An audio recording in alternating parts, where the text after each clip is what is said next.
Safe to say we're all struggling to make sense of the horrible images out of D.C., a mob violently storming our nation's capital. The images are brutal, so how should we talk to kids about what happened? CBS 13's Valina Jones is live in Sacramento with tips tonight for parents. Valina.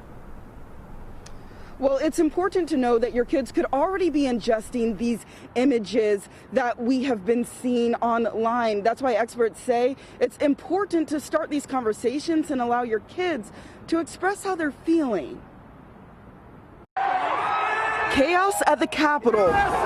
Protests turned violent. These are all heavy images for adults to process. But how do you explain these actions to kids? I saw people climbing up the outside. I saw a person with a very bloody face. 11-year-old James Bird says he tried to make sense of the images he saw by talking to his parents and classmates. Kind of like interesting about how far people will go. Clinical counselor Renee Bond explains parents should not shy away from talking with their kids. I think honesty is really, really important, but age-appropriate honesty. You know, we don't want to give too much scary information, but enough to where they can process it. Bond says with her children, she's focusing on calming potential anxiety, looking for ways to help them process. We kind of talked about it as like being a sore loser, and so that was kind of like a kid-friendly way of looking at it. From grade school to high school, Bond says in each conversation, focusing on the lesson